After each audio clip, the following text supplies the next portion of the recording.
পিপি education চ্যানেলে আপনাকে স্বাগত। গান্ধার রাজ সুবলের কন্যা ছিল গান্ধারী।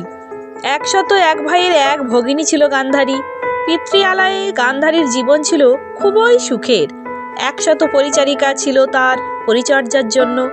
কেউ গান্ধারীর চুলে বেনিনি বাঁধত, কেউ তার পদযুগল গোলাপ জলে ধৌত করত, কেউ বা গাত্রে চন্দন লেপন করে দিত, কেউ বা গাত্রে সুগন্ধি দিয়ে দিত, অথবা কেউ মুখে অন্ন তুলে দিত, কেউ বা পাখার বাতাস করত তাকে। রাজকন্যা গান্ধারীর সুখের কোনো তুলনাই ছিল না। শত ভাতার একমাত্র ভগিনী ছিল সে। ভিডিওটি শুরু করার পূর্বে আমার একটাই অনুরোধ, আমার এই ক্ষুদ্র প্রয়াসকে মূল্য দিতে চ্যানেলটিকে সাবস্ক্রাইব করবেন, লাইক দেবেন। শত ভ্রাতা তাকে মাথায় করে রাখত।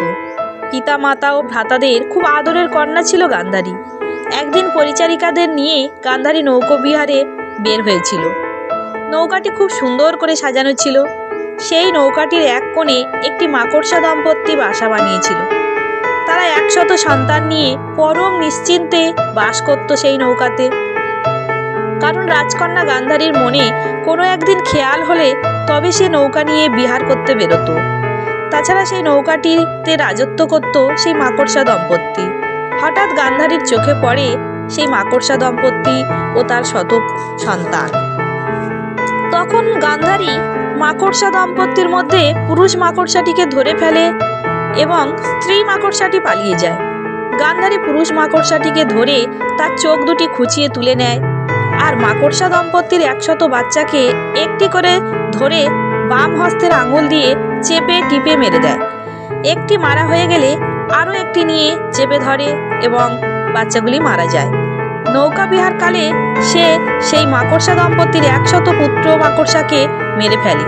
তার মধ্যে একটি কন্যা মাকড়সা নৌকার কাঠের মধ্যে ঢুকে পড়ে, যাকে গান্ধারী নৌকার কাঠের ফাঁক থেকে বের করতে পারেনি বলে মারতে পারেনি।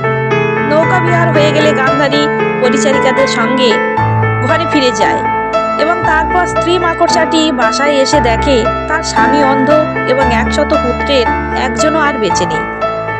কেবলমাত্র নৌকার কাঠের ফাঁকে কন্যা সন্তানটি ঢুকে একা ভয়ে কাঁদছে। তখন সেই স্ত্রী মাকড়সাটি পরম ইষ্টদেবতা বিষ্ণুর কাছে তার কাতর প্রার্থনা জানায় এবং গান্ধারীকে অভিশাপ দেয় যে সে যে আনন্দে আত্মহারা হয়ে মাকড়সার এত বড় সর্বনাশ করে, তার এত বড় সর্বনাশের কারণ হিসেবে যে গান্ধারী এতখানি দায়ী, সেই গান্ধারীর জীবনে যেন চরম সর্বনাশ নেমে আসে এবং তার সারা জীবন অন্ধ স্বামীর সঙ্গে এবং 100 পুত্র হারানোর যন্ত্রণা নিয়ে জীবনে বাঁচতে হয়। তোমার এই আত্মহারা আনন্দ চিরতরে শেষ হয়ে যায় যেন। বিষ্ণু দেবতা মাকড়সাটিকে জানায় যে তুমি এত দুঃখের মাঝেও যখন আমাকে স্মরণ করেছো, তোমার ইচ্ছাই পূরণ হবে, তথাস্তু।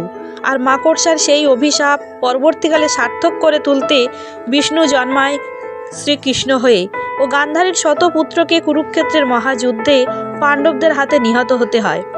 আর সারা জীবন গান্ধারী ধৃতরাষ্ট্রের ন্যায় অন্ধ স্বামী ও পুত্র হারানোর যন্ত্রণা নিয়ে জীবনে বেঁচে থাকে। যেমন কর্ম তেমন ফল এবং যেমন পাপ তেমন শাস্তি, এটাই সত্যি কথা।